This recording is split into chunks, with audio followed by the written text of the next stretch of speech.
wa ta'ala atas segala nikmat yang diberikan kepada kita sekalian, nikmat iman, nikmat Islam, dan nikmat kita bisa bersama-sama berjamaah salat subuh pada kesempatan ini.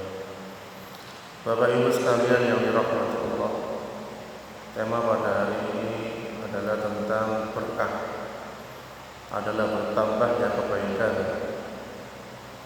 Jadi keberkahan dalam setiap aktivitas itu yang kita inginkan agar hidup kita lebih bermakna. Apa itu berkah?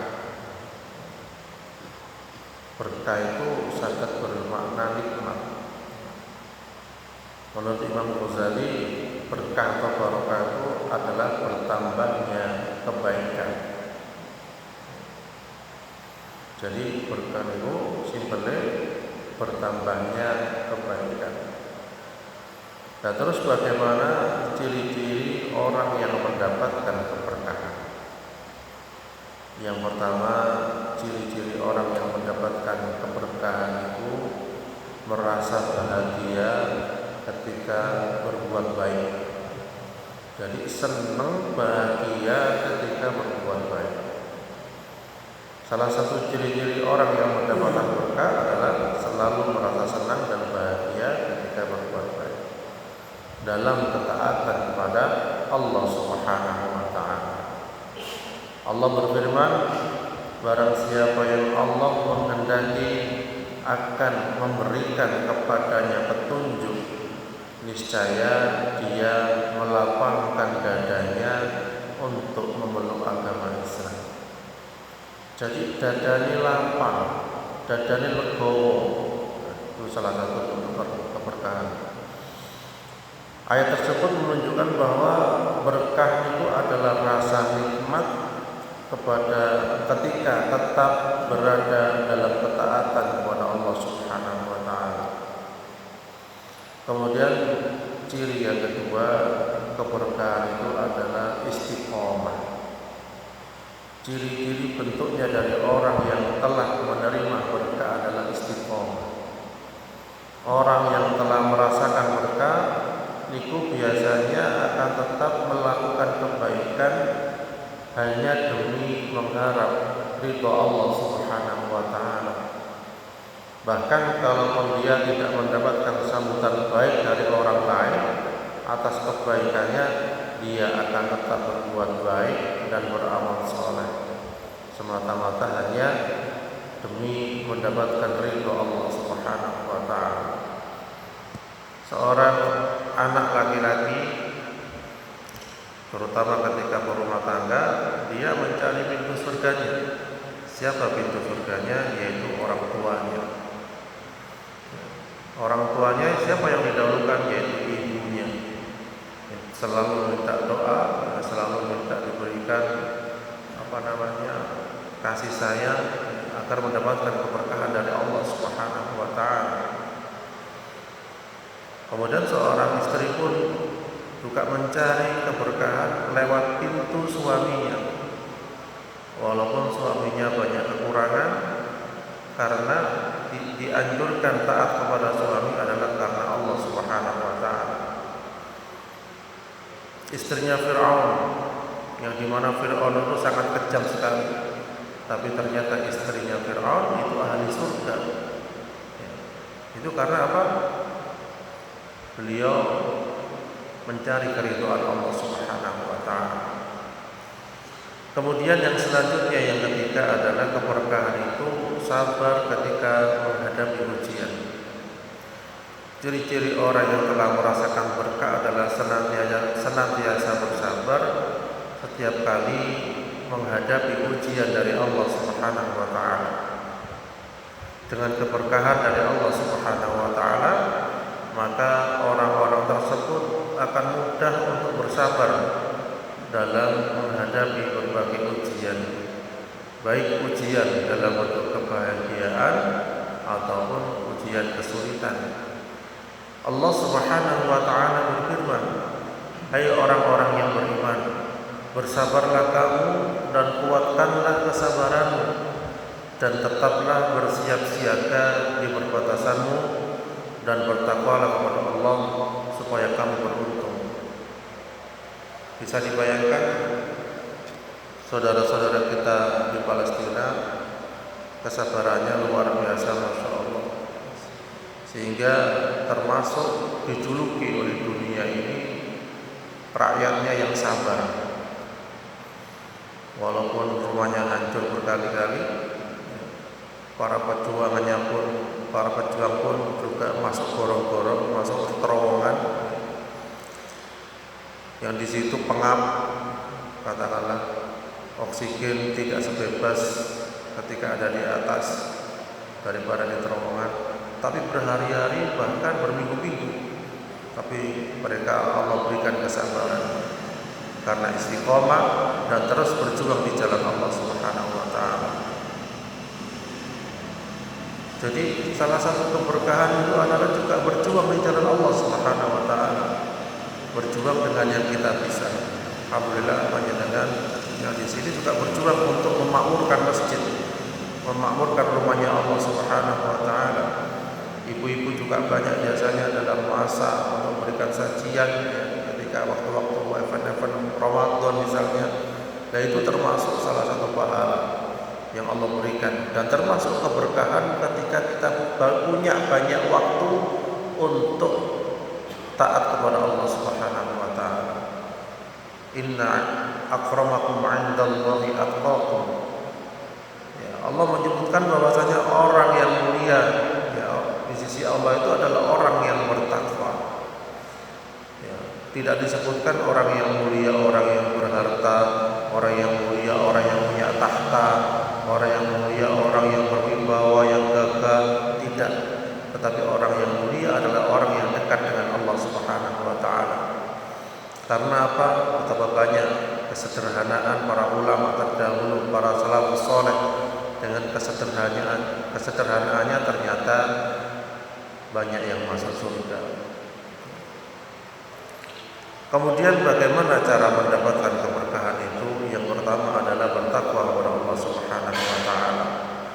Disampaikan dalam surah Al-A'raf ayat 96 yang artinya, dan sekiranya penduduk negeri beriman dan bertakwa, pasti kami akan melimpahkan kepada mereka berkah dari langit dan bumi. Tetapi ternyata mereka mendustakan ayat-ayat kami, maka kami siksa mereka sesuai dengan apa yang telah mereka kerjakan.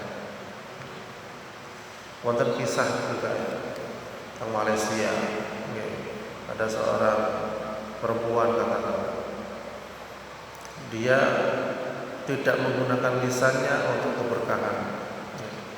Suatu saat ketika dia meninggal dunia, ya, mau dimakamkan di suatu kuburan, penggali makam ini sudah pengalaman 20 tahun menggali makam. Diukur sesuai ukuran, dilebihkan dan pas. Belum pernah dia temukan kelainan ketika menguburkan jenazah. Nah, si perempuan ini ketika wafatnya, ketika sudah sampai di pemakaman, dikuburkan. Dan ketika dikuburkan ini ternyata kuburannya kurang panjang. Digali lagi, dimasukkan lagi, kurang panjang lagi. Beberapa kali kurang panjang lagi. Ya, kemudian keluarganya beristighfar, mohon ampun pada Allah Subhanahu wa taala. Alhamdulillah akhirnya bisa masuk. Telusur ternyata apa yang terjadi? Ya, ternyata si perempuan ini suka ghibah.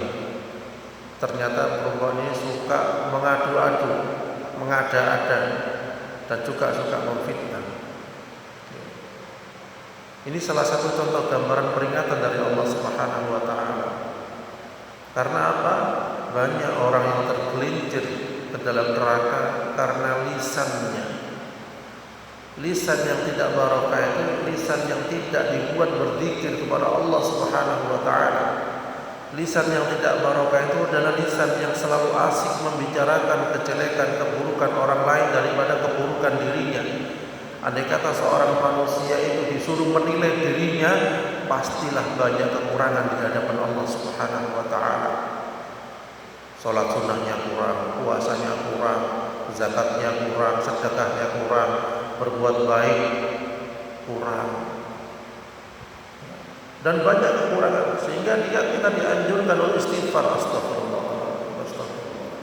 Rasulullah Shallallahu Alaihi Wasallam yang sudah dijamin masuk surga saja, beliau masih kurang beribadah kepada Allah, sehingga ketika beliau sholat malam sampai bengkak kakinya. Ketika istri beliau mengatakan, menyampaikan, kenapa kau lakukan ini, padahal engkau sudah diampuni, padahal engkau seorang nabi.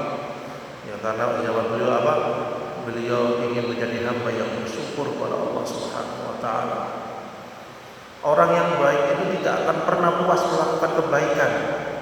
Orang yang baik itu tidak akan pernah melakukan ibadah dan merasa bangga, oh saya sudah zikirnya ribuan, setiap hari khatam Al-Quran. Tidak seperti itu. Justru dia malah menangis kepada Allah Subhanahu wa taala karena kurang ibadahnya. Umar bin Khattab ketika dikatakan bahwasanya beliau termasuk ahli surga, bukan malah bangga, bukan malah sombong, bukan malah meninggikan kata-katanya dengan nada sombong, bukan mengatakan anak khairun min, saya lebih baik daripada yang lain, tidak. Tetapi beliau bertambah menangis, tiap malam bertambah menangis kepada Allah Subhanahu wa taala, merasa banyak dosanya, merasa banyak salahnya. Padahal sahabat Nabi lebih tinggi dari wali, lebih tinggi dari ulama yang lain, tapi masih menangis kepada Allah, berharap kepada Allah, dan ibadah yang beliau lakukan merasa tidak puas, masih kurang dari kesempurnaan, sehingga bendino nangis sampai tangisan air matanya itu membentuk jalan teng matanya ini. Jadi dua di bawah mata itu kata wonten jalane air hitam karena seringnya menangis. Itulah hamba Allah yang soleh itu merasa kurang dalam ibadah kepada Allah Subhanahu wa taala. Dan termasuk keberkahan adalah tidak menganggap orang lain lebih rendah daripada dirinya. Ketika bertemu seorang, ya Allah, dia amalnya banyak. Ketika menemukan orang yang sepuh, orang tua, ya Allah, amalnya dia banyak. Ketika menemukan anak kecil, ya Allah, dia dosanya sedikit. Jadi itu yang kita lakukan setiap hari, sehingga tidak merasa besar. Ketika bertemu seorang, oh itu agak dosa nih, tidak kayak aku seringnya masjid. Nah, itu setan sudah mulai mengganggu. Ketika bertemu dengan seorang yang seakan-akan kurang terawat, kurang ini, dia itu banyak dosanya. Aku lah sering masjid bersiatus misalnya. Ya, itu tidak boleh. Dan ketika menemukan seorang yang cacat, oh itu tidak berguna. Kita tidak tahu bahwasanya orang yang cacat, orang yang kurang tangannya, kakinya, ya, di hadapan Allah Subhanahu wa taala bisa jadi lebih baik. Karena apa? Lebih sedikit hisabnya. Ada seorang anak kecil yang matanya buta, ngajinya enak, termasuk juara internasional. Ya, ketika ditanya oleh presenter, wahai anak, apa yang kamu inginkan?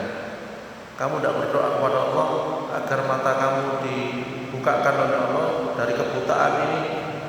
Ya, apa jawaban anak lumpuh dan polos ini? Tidak. Kenapa? Saya khawatir dengan mata ini akan banyak maksiat kepada Allah Subhanahu wa taala. Saya ingin cepat masuk surganya Allah Subhanahu wa taala. Intinya dari mata saja sudah anak kecil ini sangat ingin menjaganya. Sehingga dia dalam kebutaannya boten turun dioperasi katakanlah supaya matanya bisa melihat. Nah, itu adalah suatu gambaran bahwa orang yang cacat, orang yang kekurangan belum tentu lebih baik daripada kita. Karena apa? Allah mengukur mereka dari ketakwaan. Rasulullah Shallallahu Alaihi Wasallam ketika perjalanan Isra Mi'raj, ya, beliau melihat ke neraka, kaget sekali. Karena apa? Ternyata di neraka banyak kaum perempuan yang masuk ke dalam neraka. Dan kemudian ketika masuk ke dalam surga, Rasulullah juga kaget. Karena yang masuk ke dalam surga adalah orang-orang miskin dan juga sedikit dari perempuan yang masuk surga. Yang pertama tadi masuk neraka adalah kebanyakan orang kaya, dan Kemudian juga perempuan yang masuk surga kebanyakan adalah orang miskin, dan perempuan sedikit yang masuk surga. Itu gambaran diingatkan oleh Allah. Kita bersyukur diingatkan sehingga lebih bisa bertakwa kepada Allah Subhanahu wa taala. Dan insyaallah termasuk takwa ibu-ibu, bapak-bapak termasuk ahli surganya Allah. Nggih, napa? Lah yang sing jamaah sedikit ya. Ibu-ibu sing istiqomah jamaah sedikit, insyaallah termasuk ahli surga. Makanya seorang anak diminta doa kepada ibunya karena doa ibu terutama adalah doa yang mustajab. Oleh karena itu, seorang ibu, orang tua, kita jaga lisan kita dari berkata yang buruk kepada anak-anak. Berkata yang buruk itu macam-macam. Nakal, biasa nakal ini kebiasaan ngomongin nakal itu bukan angsal. Ada tamu, anak saya nakal. Anak tamu mana anak saya nakal lagi. Nah, akhirnya khawatir itu menjadi doa dan ketika besar nakal semua. Alhamdulillah.